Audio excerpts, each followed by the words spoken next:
apakah ini keutuhan Wahyu Mataram masih seperti sekarang ini? Artinya saya tidak menambahkan Sri Sultan Hamengkubuwono yang ke-10 nanti meninggal terus pecah, enggak. Justru antisipasi kami dengan Lakota Brata seperti yang saya lakoni di Sendang Bengkung. Namun yang saya pandang untuk kiblat Yogyakarta saja, sekelas Yogyakarta yang menjadi kode etik atau yang masih saya anggap mumpuni, sekelas Ngayogyakarta Hadiningrat yang masih eksis dengan keistimewaannya yang semestinya penuh etika, penuh estetika tentang budaya Adiluhung ini, saya melaju di Sendang Bengkung saja terjadi satu hal, ya. Artinya saya mengatakan, apakah yang demikian ini tata rasa dan perasaan Jogja sebagai kiblatnya dari budaya Adiluhung yang masih eksis dengan keistimewaannya? Kalau Jogja itu sudah mati rasa perasaannya, tapi ulo salam yo atur bagyo wis muga Nusantara. Ong wilahing jati nukuni hajat-hajat leluhur Nusantara, tapi uluk salam mulia. Tapi uluk salam mulia kepada semua yang dimakamkan di sini. Saya bukan berarti mencari makan melalui makam, namun saya cukup mengingatkan diri saya dan handetolan semua yang perlu dan yang mau dan yang patut saya ingatkan, sebab orang mengingatkan kan belum tentu diterima. Artinya saya mengatakan gedongono koncenono wong mati moso wurungo. Mudah-mudahan saya mati pada saatnya mati, hidup saya juga pada saatnya hidup. Artinya jangan sampai nyebal dengan garis titis tulis bopos dan yang urip. Dan saya meyakini semua yang sumare di sini, ya, semua dari ujung selatan sampai utara, mungkin ada setengah kilo makam ini terpanjang. Saya meyakini arwah-arwah di sini itu tahu dan paham atas maksud dan tujuan saya dalam hidup di muka bumi. Saya sadar sepenuhnya hidup tidak untuk berboya-boya, hidup itu tidak untuk bersenang-senang. Namun yang lebih penting, karena saya yang dikasih tahu oleh leluhur, kan nggak mungkin Tuhan langsung membawa corong gitu, otomatis ya sukma, ya antar sukma, antar arwah, sehingga saya mendapatkan sebuah petunjuk bahwasanya hajat-hajat leluhur Nusantara yang semestinya terdeklarasikan walaupun secara perlahan, baik yang menerima maupun tidak menerima, yang penting kami telah menyampaikan bahwa kehidupan saya khususnya dan beberapa orang mungkin baik sadar maupun tidak sadar, baik sungguh-sungguh maupun tidak sungguh-sungguh, tentunya semua yang di bumi Nusantara ini sedang melakoni hajat-hajatnya leluhur Nusantara. Dan dalam hal ini saya mewakili semua arwah di bumi Jawa khususnya dan Nusantara pada umumnya. Kalau yang menghubung ke kami ada 1444 arwah leluhur yang secara seksama untuk mengungkap tabir hajatnya leluhur Nusantara ini disampaikan melalui saya, untuk saya sampaikan lagi bagi yang mau saya sampaikan.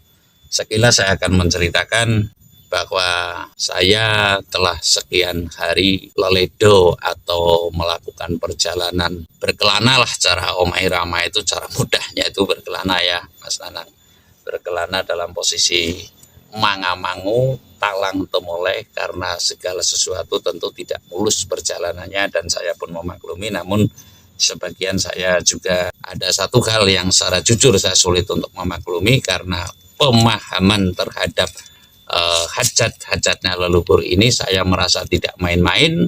Bagi yang menganggap saya main-main ya monggo saja, namun saya tidak main-main, saya sungguh-sungguh, saya berani toh jiwa, toh banda, toh tenaga untuk bisa terwujudnya ini, untuk bisa mengimplementasikan ini semua atau menerapkan petunjuk yang telah saya terima untuk Nusantara ini kelak, untuk menyongsong tatanan Nusantara yang adil, makmur, damai, sejahtera, atau kalau kata saya mengatakan ya Nuswantoro kang gemah ripah loh Jinawi kertototo turaharjo. Jadi di situ tidak ada kata keadilan. Yang saya maksud mengapa tidak ada kata keadilan, karena keadilan itu hanya prerogatif milik Tuhan Yang Maha Esa, lalu manusia hanya berupaya untuk menseimbangkan. Lah ini kan kata-kata sekelumit kata, namun juga perlu juga dihayati. Dan apakah kata-kata saya ini mengerucut kepada ketepatan, monggo dipun hayati. Namun saya tidak berani memakai kata keadilan, karena manusia tidak mungkin akan bisa adil, namun bisa menseimbangkan. Artinya kelak tatanan zaman adil itu adalah tatanan yang seimbang, ya. Sing sugih ora mameri, sing melarat tidak pada iri. Tidak seperti suasana sekarang yang kaya makin kaya, atau merama yang miskin makin miskin. Lah ini agar tidak timbul yang demikian, maka konsep yang saya terima adalah sejahtera bersama sesuai ukurannya. Lah itu yang harus terimplementasi di bumi Nusantara ini. Lah lalu siapa orangnya? Lah inilah yang sedang saya upayakan, atau dengan kata gampangnya ya, atau pada umumnya ya, saya mencari yang nanti bisa kuat mempraktekkan tatanan zaman adil atau zaman yang gemakhrifah lojinawi di bumi Nusantara. Saya akan mengatakan bahwasanya wahyu Mataram ini mesti berkesinambungan. Wahyu Mataram ini mesti berkesinambungan. Mengapa saya katakan demikian? Karena dari Ki Ageng Giring dan Pemanahan itu, menurut ceritanya ada konon tawar-menawar.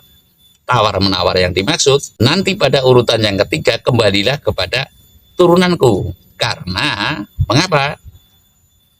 Ki Ageng Giring itu yang gayuh wahyu, tapi yang memakan degannya atau kelapa mudanya itu adalah Pemanahan. Lah, namun Ki Ageng Pemanahan menawar lagi. Nantilah kalau sudah sampai yang kelima. Kelima, makanya dalam sejarah itu yang kelima ini juga porak-poranda. Yang ketiga juga Sultan Agung Hanyokrokusumo menurunkan Amangkurat. Amangkurat ini sempat lari ke Kartosuro, pindah dari Pleret ke Kartosuro, dan lalu sampai dengan porak-poranda, cara kasarnya itu karena gerakan Trunojoyo lari ke Tegal Arum. Lah ini sebuah bukti. Tiga ini ada sebuah ujian. Lalu yang kelima pun sempat ada ujian. Nah, ujian ini dari Amangkurat, Amangkurat pertama, Amangkurat kedua, Amangkurat ketiga, terpecahlah menjadi Jogja Solo. Ini yang kelimanya. Lalu bagaimana yang ketujuhnya? Yang ketujuhnya dari Jogja Solo lalu terpecah menurut pengamatan saya, menurut saya, tapi terpecah lagi menjadi 4, Mangkunegaran dan Paku Alaman. Lah ini kasunyatan. Lah untuk yang ke-9 itu sudah perjanjian, oke, kalau kamu Pemanahan masih itu, saya sampai hitungan yang ke-9 Hamengkubuwono yang ke-9. Ada yang mengatakan bahwasanya Sultan yang ke-9 ini Yogyakarta adalah Sultan yang terakhir. Ada yang mengatakan, jadi kurang pas manakala ada Sultan yang ke-10. Namun karena undang-undang tetap masih ada dong, karena undang-undang dan itu sah demi hukum dan masih status keistimewaan, maka sah-sah saja. Lalu yang lebih pokok saya akan mengatakan, setelah yang ke-10 ini nanti Sultan Hamengkubuwono ingkang kaping 11, ya manusia kan terkontrak untuk meninggal dunia, ya sudah kepus praloyo atau sedo. Apakah ini keutuhan wahyu Mataram masih seperti sekarang ini? Artinya saya tidak menambahkan Sri Sultan Hamengkubuwono yang ke-10 nanti meninggal terus pecah, enggak.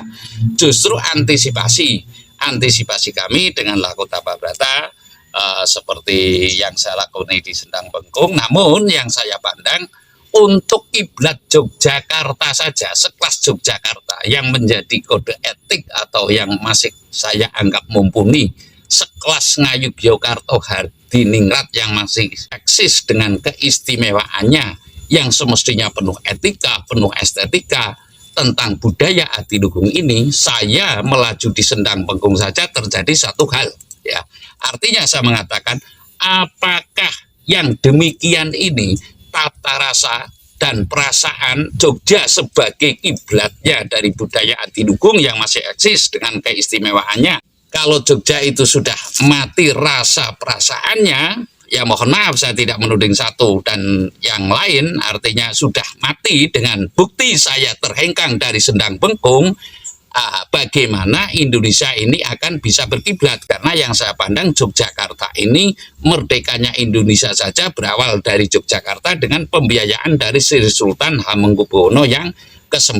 Ini kasunyatan. Lah Manakala kiblat ini taruhlah sudah tidak bisa menggunakan rasa perasaannya, masa sekelas spiritual yang merujuk kepada kewahyuan ya, lalu terkalahkan hanya oleh standar wisata ya, oleh standar wisata.